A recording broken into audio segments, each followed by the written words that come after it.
فاعوذ باللہ من الشیطان الرجیم بسم اللہ الرحمن الرحیم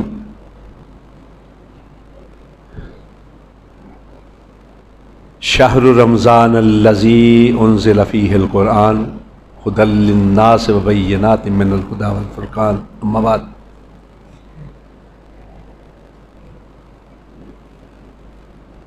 آج کی اس رات کی مناسبت سے چند ضروری گزارشات آپ کے گوش گزار کرنا چاہتا ہوں، لیکن اس سے پہلے اپنے ان دونوں بچوں کی گفتگو کے حوالے سے کچھ معروضات آپ کے اور ان کے بھی گوش گزار کرنا چاہتا ہوں۔ اللہ رب العزت ان کی جوانی کو قائم رکھے اور ان کے اندر ذوق مطالعہ کا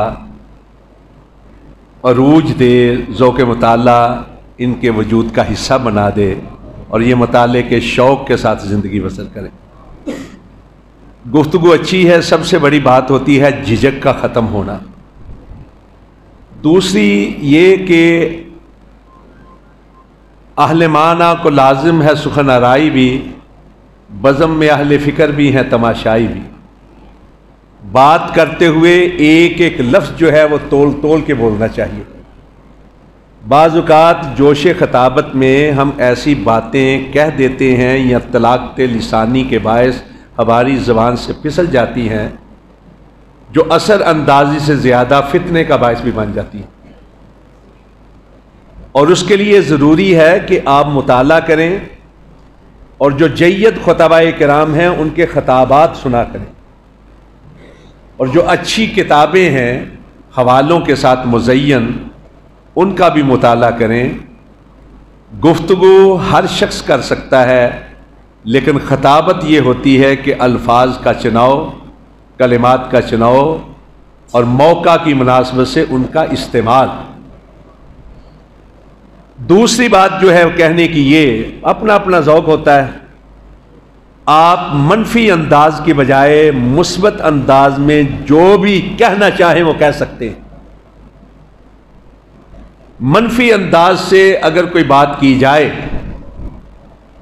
تو بجائے اثر کے، اثر اندازی کے، اثر انگیزی کے، وہ کچھ اور ہی نتائج کا باعث بن جاتی ہے۔ مثبت انداز میں آپ کوئی بھی بات کہہ سکتے ہیں۔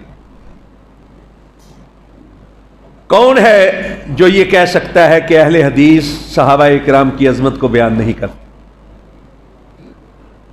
ہمارے شہداء، ہمارے خطباء، ہمارے علماء، آپ ان بچوں سے اندازہ لگا لیں، ان کی گفتگو کا ایک بڑا موضوع ہوتا ہی فضائل صحابہ ہے۔ اب حضرت ابوبکر صدیق رضی اللہ تعالیٰ عنہ کے حوالے سے ہمارے بچے نوجوان بڑے آسن انداز میں گفتگو کر رہے تھے۔ حضرت ابوبکر صدیق رضی اللہ تعالیٰ عنہ وہ ہیں جن کو فناء الرسول کہا جاتا ہے۔ فضیلت میں اول، عظیمت میں اول، مصاحبت میں اول، رفاقت میں اول، امامت میں اول، خطابت میں اول، ہر حالت میں اول، تفویض خلافت میں اول۔ اقبال نے کہا تھا کہ ثانی اسلام و غار و بدر و قبر، ثانی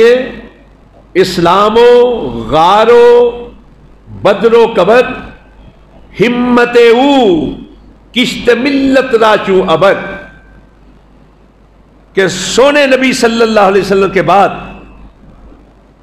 دوسری حیثیت اور صحابہ کرام رضوان اللہ علیہ مجمعین میں پہلی حیثیت اسلام کے اندر، غار کے اندر، بدر کے اندر، قبر کے اندر اگر کسی کو نصیب ہوئی ہے تو ابو بکر صدیق کو نصیب ہوئی ہے۔ اور ابو بکر کی ہمت وہ ہے کہ ملت امت کی کھیتی کے لیے اس طرح تھی ان کی ہمت جس طرح ایک کھیتی کے لیے بارش ہوتی، بارش برستی ہے تو اس کھیتی میں سے فصل اگتی۔ جانتے ہیں یہ کس طرف اشارہ ہے؟ حضرت عمر فاروق رضی اللہ تعالیٰ عنہ کہا کرتے تھے کہ ابو بکر صدیق رضی اللہ تعالیٰ عنہ اگر اپنا ایک دن مجھ کو دے دینا، ایک دن، اور عمر اور آل عمر کی ساری زندگی کی ساری نیکیاں بھی لے لیں، تو عمر اور آل عمر کے لیے وہ ایک دن ہی خیر و برکات کا دن۔ اور اسی طرح ایک روایت میں ہے کہ اما عائشہ صدیقہ صادقہ مصدقہ طیبہ طاہرہ مطہرہ رضی اللہ تعالیٰ عنہ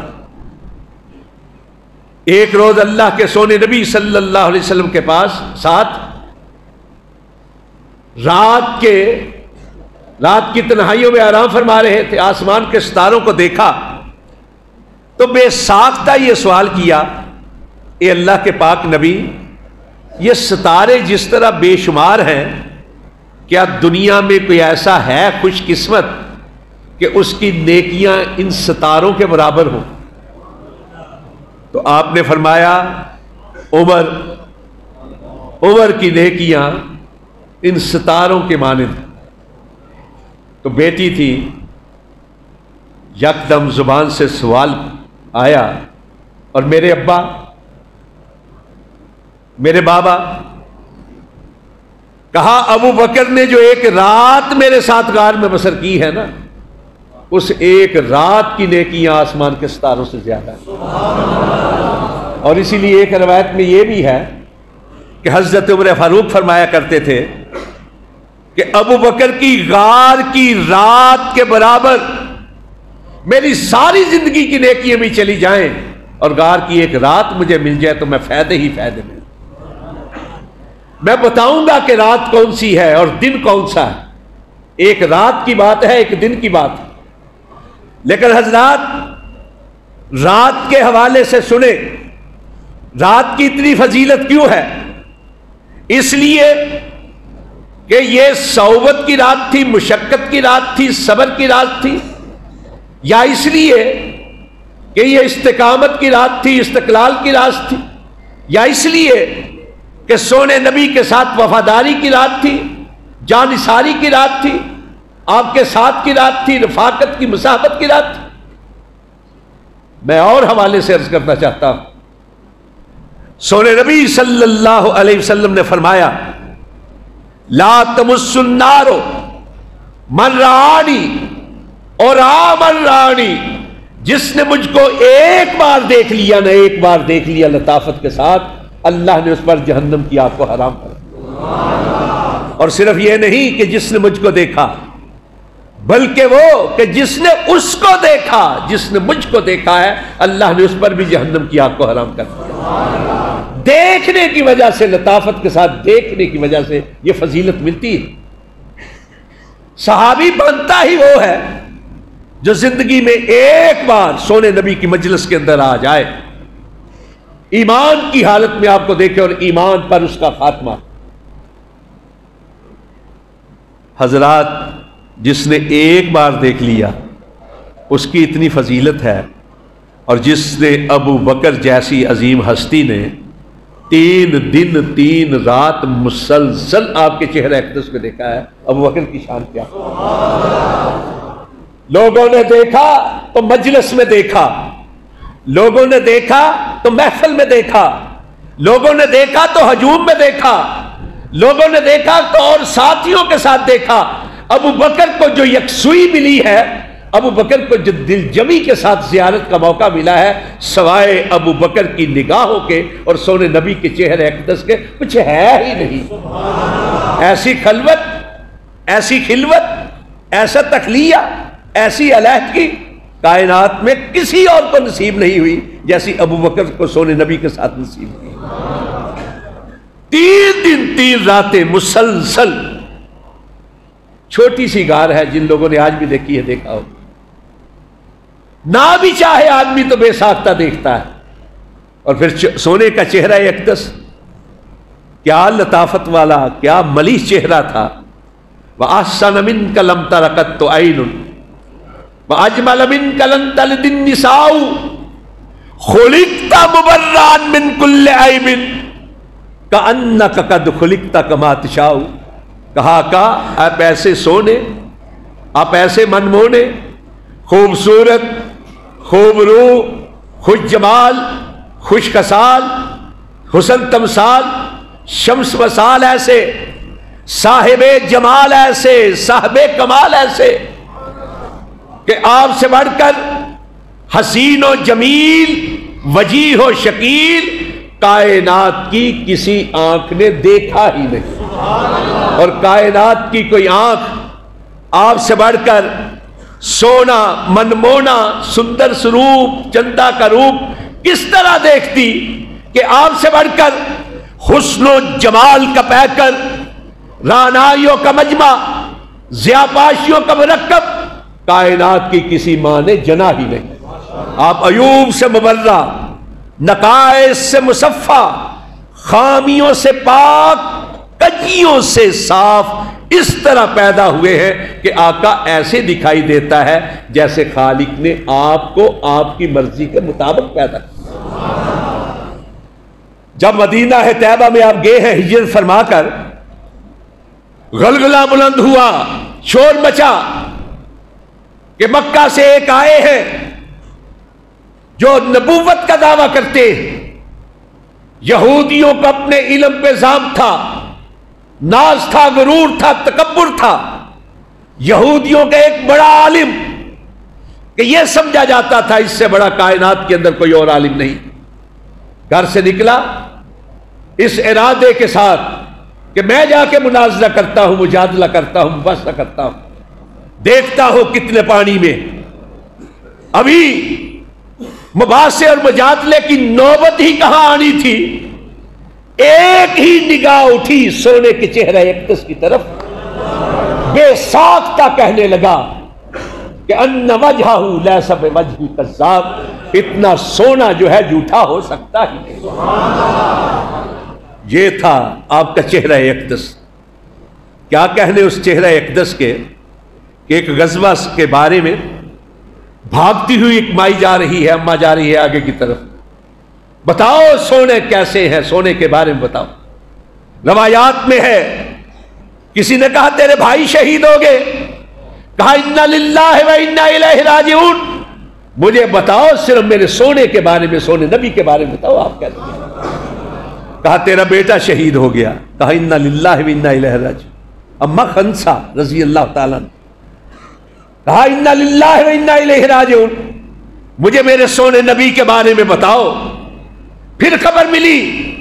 اما تیرا خامد بھی شہید ہو گیا، کہا انا للہ و انا الیہ راجعون، مجھے میرے سونے کے بارے میں بتاؤ۔ جب آپ کے چہرہ اقدس پہ نظر پڑی تو بے ساختہ کہا کل مصیبت بعدک جلل، سونے تیرے چہرے کو دیکھ لیا ساری مصیبتیں دور ہو کر۔ ایسے چہرے کو ایک بار لطافت سے دیکھ لیا جائے تو جہنم کی آگ حرام ہو جائے۔ ابو بکر کے نصیبے کے کیا کہنے کہ 3 دن 3 راتیں کامل یکسوئی کے ساتھ ابو بکر کی نگاہ متوجہ زیارت تھی، اور سونے کا چہرہ اقدس زیارت گاہ تھا۔ پوری کائنات کے اندر کسی رسول کے، کسی نبی کے، کسی صحابی کو کبھی ایسا موقع نہیں ملا جو اللہ رب العزت نے ابو بکر کے نصیب میں رکھ دیا۔ اس لیے کہا کہ ابو بکر کی ایک رات مل جائے، فضیلت والی، عظمت والی، شان والی، شوکت والی، تبرک والی، تقدس والی، منزلت والی، مرتبت والی، ساری زندگی کی نیکیاں چلی جائیں تب بھی فائدہ ہی فائدہ ہے۔ اور جانتے ہیں یہ رات صرف زیارت کے باعث ہی نہیں، مصاحبت اور رفاقت کے باعث ہی نہیں، یہ وفاداری کا بھی ایک بڑا سمبل ہے، استعارہ ہے وفا کا۔ تفسیر حسن عسکری کے الفاظ کہ اللہ رب العزت نے وحی کے ذریعے سے سونے نبی سے کہا کہ جاؤ مکہ سے ہجرت کر کے مدینہ طیبہ یثرب کی طرف چلے جاؤ، اور اس کا اپنا ساتھ کسی اور کو نہ بنانا، اپنا ساتھی بنانا تو ابو بکر کو بنانا۔ تفسیر حسن عسکری کے الفاظ۔ سونے نبی صلی اللہ علیہ وسلم آپ کے گھر پہ گئے، دروازہ کھٹکھٹایا، آواز دی، حضرت ابوبکر صدیق باہر تشریف لائے، اور حضرات میں ایک طالب علم کی حیثیت سے عرض کرنا چاہتا ہوں، سب سے زیادہ قریبی تھے پیارے نبی کے، رازدار تھے، با اعتماد تھے، کھل کے بات ہو جاتی تھی، لیکن اس کے باوجود حضرت ابوبکر صدیق نے جب بھی سونے نبی کو مخاطب کیا پہلے یہ کہا آپ پر میرے ماں باپ قربان، پھر کوئی دوسری بات نہیں۔ یہاں بھی کہا سونے آپ پر میرے ماں باپ قربان، آپ نے کیوں زحمت کی، مجھ کو بلا لیا ہوتا۔ کہا ابوبکر معاملہ ہی ایسا ہے، معاملہ ہی ایسا ہے، جبریل آئے تھے اور انہوں نے کہا، تفسیر حسن عسکری کے الفاظ، امرک ان تستصحب ابا بکر، کہ جائیں ہجرت کر جائیں، اور اللہ آپ کو امر کر رہا ہے، حکم دے رہا ہے کہ اپنا ساتھی کسی اور کو نہیں ابو بکر کو بنائے۔ ابو بکر میں یہ پوچھنے کے لیے آیا ہوں کہ تیری اس بارے میں کیا رائے، اس لیے کہ یہ سفر جان جوخم میں ڈالنے کا سفر ہے، ممکن ہے آج اپنے عزیزوں سے الگ ہو، گھر والوں سے الگ ہو، تو پھر شاید زندگی میں ملنا نصیب نہ ہو۔ ابو بکر کیا کہتے ہو؟ تفسیر حسن عسکری کے الفاظ، حضرت ابو بکر صدیق نے کہا، ما اہلی و والدی و مالی و نفسی الا فداک۔ اللہ کے نبی کیا پوچھتے ہیں؟ میرا خاندان، میرا مال، میری جان، میری اولاد، یہ تو سب کچھ ہے ہی آپ کے قدموں پہ نشاور کر دیں۔ اور بات یہاں ختم نہیں ہوئی، بات یہاں ختم نہیں ہوئی، بات یہاں ختم نہیں ہوئی۔ جب سونے نے یہ الفاظ سنے، ابو بکر کے اس پکار کو سنا تو بے ساختہ کہا اطلع اللہ علی قلبک ووجد فیہ ما جرا علی لسانک۔ ابو بکر، اللہ نے تیرے دل میں دیکھا، تیرے دل میں وہی کچھ پایا جو تیری زبان سے نکلا، چنانچہ تیرے دل اور زبان کی یکجائی کی وجہ سے، تیرے دل اور تیری زبان کی یکتائی کی وجہ سے، فجعلک منی بمنزلۃ السمع والبصر والراس فی الجسد والروح فی البدن۔ اللہ نے تیرے اخلاص کی وجہ سے میرے لیے تجھے اس طرح کر دیا ہے جس طرح ایک جسم کے لیے آنکھیں ہوتی ہیں، کان ہوتے ہیں اور سر ہوتا ہے، اور جس طرح بدن کے اندر روح ہوتی ہے، جس طرح جسد کے اندر آنکھیں، کان اور سر ہے، اور جس طرح بدن کے اندر روح ہے، ابو بکر تم میرے لیے اس طرح۔ اور پھر جب چلے ہیں ہجرت کے لیے رات کی تنہائیوں میں، تو تواریخ میں لکھا ہے، سیرت کی کتابوں میں لکھا ہے، احادیث میں لکھا ہے، لیکن میں ملا حیدر کاملی کی کتاب غزوات حیدریہ وقائع دوم کا حوالہ دیتا کہ چلتے چلتے سونے نبی کے پاؤں پہ سوزش آ گئی، تو ابو بکر نے اپنے کندھوں پہ اٹھا کر غار ثور تک پہنچایا، کندھوں پہ اٹھا کر غار ثور تک پہنچایا۔ اور یہاں میں اکثر عرض کیا کرتا ہوں، کوئی تانا نہیں، کوئی تشنیع نہیں، کوئی کفر نفاق کے فتوے نہیں، کوئی چیلنج نہیں، دعوت فکر دیتے ہوئے صرف یہ عرض کرتا ہوں، میرے بھائیوں، اس گھوڑے کو تو پوجا جائے جس گھوڑے پر نہیں، جس گھوڑے کی نسل کے کسی گھوڑے پر رسول کا نواسہ سوار ہوا تھا اس کو تو پوجا جائے، اور جس کے کندھوں پہ رسول سوار ہوئے تھے اس کو ذرا سوچو تو صحیح، دعوت فکر ہے، جس کے کندھوں پہ رسول سوار۔ یہ تھے ابو بکر صدیق رضی اللہ تعالیٰ عنہ۔ اور پھر جب غار ثور کے اندر پہنچے، وہ رات، ایک رات کی نیکیاں عمر کہتے ہیں کہ ساری زندگی لے لے، اور کئیوں نے حسرت سے التجا کی ہوگی۔ حضرات ذرا غور کریں، ذرا توجہ کریں، کیا کہنے ہیں اس رات کے نصیبے کے، کہ اللہ رب العزت نے قرآن مجید کے اندر سورہ توبہ کی آیت نمبر 40 کے اندر وَالثَّانِي اثْنَيْنِ اِذْ هُمَا فِي الْغَارِ اذ ہما فی الغار ویقول لصاحبہ لا تحزن ان اللہ معنا۔ اس آیت کے چھوٹے سے ٹکڑے کے اندر 7 بار ابوبکر صدیق کا ذکر کیا، 2 کا دوسرا، ضمیر آئی تثنیہ کی، ابوبکر ہے رسول اللہ ہے صلی اللہ علیہ وسلم، مخاطب کر کے کہا لا تحزن ان اللہ معنا، معیت کے اندر پھر اللہ کے رسول نے ابوبکر کو اپنے ساتھ شامل کر لیا۔ رتبے جو مقام بلند کیے گئے ہیں انسانوں کے، کوئی کچھ کہتا ہے فلاں رتبہ فلاں، اللہ نے بیان کیے اولئک مع الذین انعم اللہ علیہم من النبیین والصدیقین والشہداء والصالحین وحسن اولئک رفیق۔ سب سے اوپر کا رتبہ نبیوں اور رسولوں کا، اس کے نیچے صدیقین کا، اس کے نیچے شہداء کا، اس کے نیچے ہے نیک سرشت بزرگوں کا، صلحاء۔ نبیوں کے بعد اگر کسی کا مرتبہ ہے تو صدیقین کا، اور ابوبکر سے بڑھ کر صدیق کون ہے؟ معراج کے سفر میں علامہ سیوطی نے تاریخ الخلفاء میں لکھا، اور تفسیر کی کئی کتابوں میں، کہ جبریل سے پیارے رسول نے کہا یہ واقعہ جا کے دنیا والوں کو بتاؤں گا تو وہ تو نہیں مانیں گے، کہا ابوبکر آپ کی تصدیق کریں گے، اور ابوبکر تھے جنہوں نے کہا تھا کہ اگر سونے نے کہا ہے تو پھر سچ ہی کہا ہے، چنانچہ صدیق کا لقب۔ یہی نہیں، مجمع البیان طبرسی کی،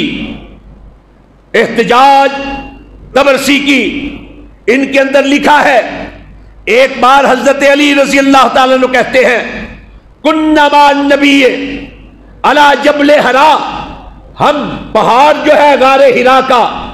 میں تھا پیارے نبی کے ساتھ اور ابوبکر صدیق تھے، پہاڑ تھر تھڑایا تو سونے نبی نے کہا کر رک جا فإن علیک نبی وصدیق وشہید، اس لیے کہ تجھ پر اس وقت ایک نبی ہے، ایک صدیق ہے، ایک شہید۔ اور روایتوں کے اندر جبل احد کا بھی واقعہ ہے، اور اس میں حضرت عثمان غنی رضی اللہ تعالیٰ عنہ کا بھی ذکر ہے، حضرت عمر فاروق کا بھی، وہاں بھی صدیق کہا ہے۔ ریاض النظرہ محب تبری کی، حضرت علی رضی اللہ تعالیٰ عنہ نے بڑا مفصل مسجع مکفہ خطبہ حضرت ابوبکر صدیق کی شان میں بیان، اس میں کہا لقد سمک اللہ صدیقا تنزیلا الذی جاء بالصدق وصدق بہ الذی جاء بالصدق محمد صلی اللہ علیہ وسلم وصدق بہ انت ابوبکر الصدیق۔ اللہ نے آپ کا نام وحی کے ذریعے سے صدیق رکھا ہے، کہ قرآن پاک میں کہا الذی جاء بالصدق، ایک وہ ہستی ہے جو سچائی لے کر آئی، اور ایک وہ ہستی ہے جس نے سچائی والے کی تصدیق کی۔ جو سچائی لے کر آیا وہ محمد کریم صلی اللہ علیہ وسلم ہے، اور جس نے تصدیق کی ابوبکر تو ہے صدیق کی۔ رجال کشی صفحہ نمبر 25 پہ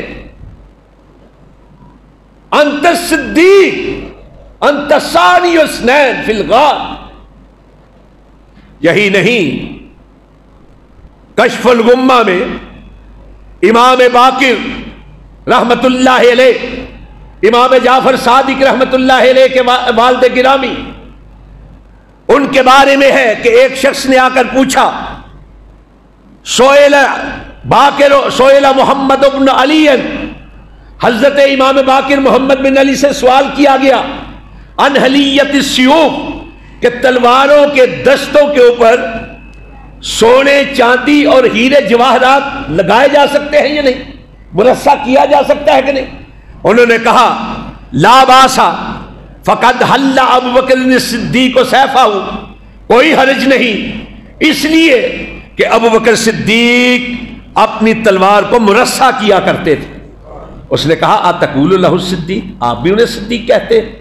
کشف الغمہ کے الفاظ، آپ بھی انہیں صدیق کہتے ہیں؟ فوسب وسبتا واستقبل القبلہ، حضرت امام باقر جوش میں آگے یکدم اوپر اٹھے، قبلہ کی طرف رخ کر کے کہا نام هو الصدیق، نام هو الصدیق، نام هو الصدیق، ہاں وہ صدیق ہے، ہاں وہ صدیق ہے، ہاں وہ صدیق ہے۔ فلا صدق اللہ فی الدنیا والآخرہ من لم یکن لہ الصدیق، جو ان کو صدیق نہیں کہتا اللہ دنیا و آخرت کے اندر اس کی تصدیق نہ کرتا۔ ایک شخص نے آ کر پوچھا، بیٹھے ہوئے تھے امام باقر بھی، امام جعفر صادق بھی، کہ آپ ابو بکر و عمر کے بارے میں کیا کہتے ہیں؟ آپ ابو بکر و عمر کے بارے میں کیا کہتے ہیں؟ کہتے ہیں، پوچھنے والا کہتا ہے التفت علی جعفر ابن محمد ابن علی، محمد بن علی کے صاحبزادے امام جعفر صادق میری طرف متوجہ ہوئے اور کہنے لگے یا سالمو ایسب الرجل جدہ، اے شخص پوچھنے والے، سوال کرنے والے، کیا کوئی شخص اپنے نانا کو گالی دے سکتا ہے؟ جو بات میں کرنے لگا ہوں ذرا غور سے سنیے گا، کوئی تان و تشریح کا انداز نہیں، میں حوالہ دے رہا ہوں آپ کو۔ کہا کیا کوئی شخص ایسب الرجل جدہ، کیا کوئی شخص اپنے نانا کو گالی دے سکتا ہے؟ وہ ابو بکر نے صدیق و جدی، ابو بکر صدیق تو میرے نانا ہے، ان لم اکن اتولاہما واتبرأ عن عدوہما فلا تنال شفاعت جدی یوم القیامہ، کہ اگر میں ابو بکر و عمر سے محبت نہ کرتے ہو اور ان کے دشمن سے برات کا اظہار نہ کرتے ہو تو ہمیں قیامت والے دن اپنے نانا محمد کی شفاعت نصیب نہ ہو سکے۔ اور جانتے ہیں یہ کیوں کہا تھا کہ ابو بکر میرے نانا ہے؟ یہ ہے اصل بات جو آپ کے گوش گزار کرنا چاہتا ہوں۔ ایک بہت بڑے عالم ہیں علامہ محمد حسین اکبر، اسلامی نظریاتی کونسل کے ممبر بھی ہیں، انہوں نے چند سال پہلے مجھے ایک کتاب دی، اس کا نام ہے امہات ائمۃ المعصومین، ائمہ معصومین کی جو مائیں ہیں ان کے بارے میں۔ اس میں انہوں نے ایک حوالہ کوٹ کیا ہے جو اگرچہ بحار الانوار میں بھی ہے، اعلام الاعلام کے اندر بھی ہے، اعلام الورا کے اندر بھی ہے، کہ حضرت امام جعفر صادق کہتے ہیں، وہ تھا نا کہ میرے نانا ہے ابو بکر، اس والے امام جعفر صادق کہتے ہیں کہ ابو بکر نے مجھ کو 2 بار جنم دیا ہے، 2 بار مجھ کو ابو بکر نے 2 بار جنم دیا ہے۔ جانتے ہیں اس کا مطلب کیا ہے؟ حضرت امام جعفر صادق کی والدہ، سگی والدہ جن کے بطن سے آپ پیدا ہوئے ہیں، امام باقر کی زوجہ محترمہ، نام تھا ان کا فاطمہ، کنیت تھی ان کی ام فروا، اور یہ بیٹی تھی قاسم بن محمد بن نبی بکر کی، یعنی حضرت ابو بکر صدیق کے پوتے قاسم بن محمد کی صاحبزادی تھی، اور نانی نام تھا اسما، اور یہ بیوی تھی، یہ ساس تھی امام باقر کی،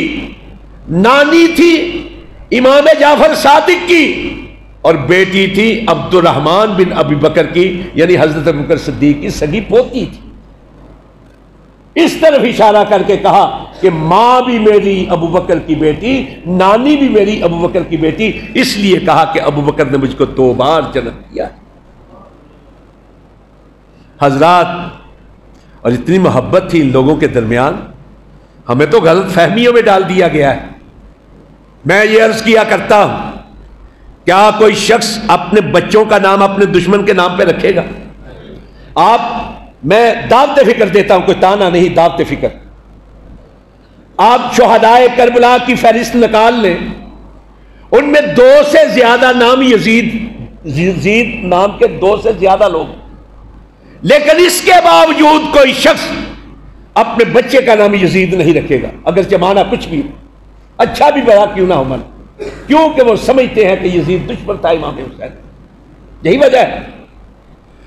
حضرت علی رضی اللہ تعالیٰ عنہ کے صاحبزادے نام ابو بکر، حضرت علی کے ایک صاحبزادے کا نام ابو بکر ہے، حضرت حسن کے ایک بیٹے کا نام ابو بکر ہے، حضرت حسین کے ایک بیٹے کا نام ابو بکر ہے، شہدائے کربلا کے ناموں میں سے میں یہ کہہ رہا ہوں، بلکہ قاسم بن حسین، حضرت حسین کے بیٹے قاسم، ان کے ایک بیٹے کا نام بھی ابو بکر ہے جو شہدائے کربلا کے اندر لکھا گیا ہے۔ ہر ایک کے پاس موبائل موجود ہے، جائیں گوگل پہ سرچ کریں، وکی شیعہ نکالیں، شہدائے کربلا کی لسٹ دیکھیں، آپ کو نظر آئے گا کہ حضرت علی کے بیٹے بھی ابو بکر ہیں، حضرت حسن کے بیٹے بھی ابو بکر ہیں، حضرت حسین کے بیٹے بھی ابو بکر ہیں، حضرت قاسم کے بیٹے بھی ابو بکر ہیں۔ دشمنی نہیں تھی، پیار تھا، محبت تھا، الفت تھی، چاہت تھی۔ کئی لوگوں سے روایت ہے، روایت استنادی لحاظ سے ضعف کی طرف ہے، لیکن عملاً ثابت ہے۔ آپ نے فرمایا، لیکن اس فرمان سے پہلے میں ایک حوالہ آپ کے گوش گزار کرنا چاہتا ہوں۔ پتہ نہیں موضوع کون سا چھیڑنا تھا، کس طرح سے نکلے، اجازت دیتے لگے رہی ہے۔ سورہ طٰہٰ کی ایک آیت ہے، منہا خلقناکم وفیہا نعیدکم ونخرجکم منہا تارۃ اخری، کہ ہم نے انسان کو مٹی سے پیدا کیا ہے، منہا خلقناکم، مٹی سے پیدا کیا ہے، وفیہا نعیدکم، پھر اسی میں لٹائیں گے، پھر ہم اسی سے اٹھائیں گے۔ اس آیت کی تفسیر کرتے ہوئے مقبول احمد کے ترجمے کے حاشیے پر لکھا ہے امام جعفر صادق کا قول، کہ امام جعفر صادق کہتے ہیں جب کسی ماں کے رحم میں کوئی بچے کا نطفہ قرار پاتا ہے تو ایک فرشتہ وہاں کی مٹی لا کر اس میں شامل کر دیتا ہے جہاں اس نے پیدا ہونے کے بعد، فوت ہونے کے بعد دفن ہونا، یعنی جو اس کے دفن کی مٹی ہے وہ لا کے اس میں داخل کر۔ یہ ترجمہ مقبول کے حاشیے پر امام جعفر صادق کا قول۔ جبکہ احادیث کے اندر پیارے رسول صلی اللہ علیہ وسلم سے یہ بات ثابت ہے۔ مثلا علامہ ہیثمی کی مجمع الزوائد، اس میں ہے کہ ایک حبشی، حبشہ کا رہنے والا ایک فرد مدینہ طیبہ میں فوت ہوا تو پیارے رسول صلی اللہ علیہ وسلم نے ارشاد فرمایا کہ یہ اس مٹی میں دفن ہو رہا ہے جس مٹی سے اس کو پیدا کیا گیا تھا، پہنچی وہی پہ خاک جہاں کا خمیر تھا۔ یہی بات امام بغوی نے اپنی تفسیر کے اندر لکھی ہے ایک حدیث کے حوالے سے، یہی بات قرطبی نے اپنی تفسیر کے اندر لکھی ہے، یہی بات معالم التنزیل جامع القرآن ابو بکر جساس کی اس کے اندر بھی لکھی ہے، یہی بات مستدرک حاکم کتاب الجنائز کے اندر بھی ہے، شیخ البانی کی کتاب سلسلۃ الاحادیث الصحیحہ جلد 4 حدیث نمبر 1858 1858 اس کے اندر بھی ہے کہ سونے نبی صلی اللہ علیہ وسلم نے ارشاد فرمایا کہ آدمی جس مٹی سے پیدا کیا گیا ہو اسی مٹی میں دفن ہوتا ہے۔ تو روایات آپ نے ارشاد فرمایا انا و ابو بکر و عمر خلقنا من تربۃ واحدہ ونطفن فیہا، کہ میں، ابو بکر اور عمر ایک ہی مٹی سے پیدا کیے گئے ہیں اور ایک ہی مٹی میں دفن کیے جائیں گے۔ اب ذرا غور کیجیے، استنادی لحاظ سے یہ روایت ضعف کی طرف ہے، لیکن عملاً سونے نبی دنیا سے رخصت ہوئے، اس جگہ پہ دفن کیے گئے جس کو سارے مسلمان خواہ کسی مکتب فکر سے تعلق رکھتے ہیں کہتے ہیں روضۃ من ریاض الجنہ، جنت کے باغیچوں میں سے ایک باغیچہ ہے۔ حضرت ابوبکر صدیق 2.25 سال کے بعد دنیا سے رخصت ہوئے،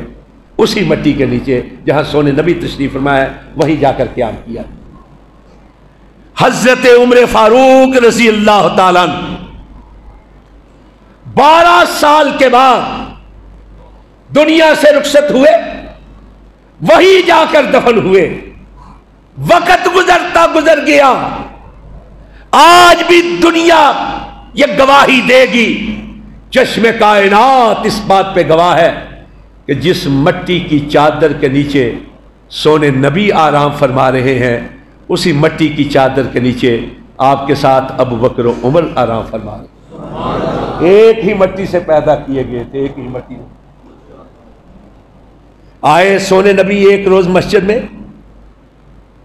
بے آخذو بے ایدیہما، سونے نبی نے دونوں کے ہاتھ پکڑے ہوئے تھے، دائیں ہاتھ میں ابو بکر کا ہاتھ پکڑا تھا، بائیں ہاتھ میں عمر کا ہاتھ پکڑا تھا۔ یہ نہیں کہ ہاتھوں میں ہاتھ تھے، یہ نہیں کہ ہاتھوں میں ہاتھ تھے، یہ نہیں کہ ہاتھوں میں ہاتھ تھے، سونے نبی نے پکڑے ہوئے تھے۔ اور جب آئے مسجد میں لوگوں کو مخاطب کر کے کہا، لوگوں جس طرح اب دیکھ رہے ہو ہاکذا نبعث یوم القیامہ، ہم قیامت کے روز بھی اسی طرح اٹھائے جائیں۔ یہ ہے ابو بکر و عمر، یہ ہے ابو بکر و عمر۔ حضرت عمر فاروق کی میت پڑی تھی، بخاری مسلم کی روایت، یہی روایت بہار الانوار کی جلد 32 کے اندر بھی ہے۔ میت پڑی تھی، گرد گرد صحابہ کرام رضوان اللہ علیہم اجمعین کھڑے تھے، جو عمر فاروق کے لیے مغفرت کی دعائیں کر رہے تھے۔ حضرت عبداللہ ابن عباس رضی اللہ عنہما، کون ہے عبداللہ ابن عباس؟ فرسٹ کزن ہے حضرت رسول کریم صلی اللہ علیہ وسلم، اسی طرح فرسٹ کزن سگے چچا داد، جس طرح حضرت علی رضی اللہ تعالیٰ عنہ۔ کہتے ہیں کہ ایک شخص نے آ کر میرے کندھے پہ ہاتھ رکھا، میں نے مڑ کے دیکھا تو حضرت علی رضی اللہ تعالیٰ عنہ،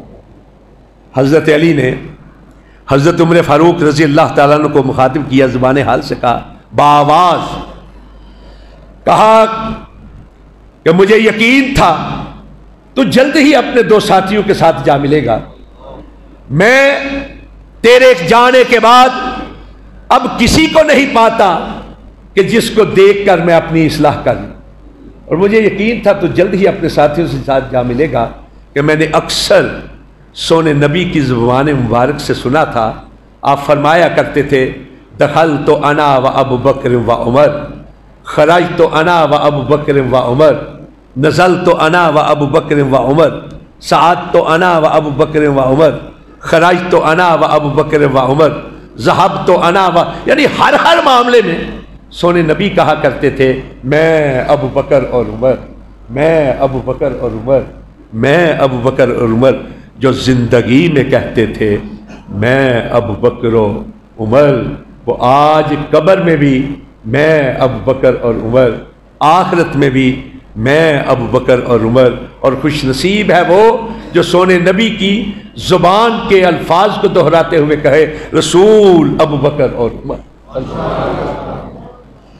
صدیق عکس حسن و جمال محمد صلی اللہ علیہ وسلم، صدیق عکس حسن و جمال محمد، فاروق ذل جاہ و جلال محمد، عثمان ضیاء شمع کمال محمد،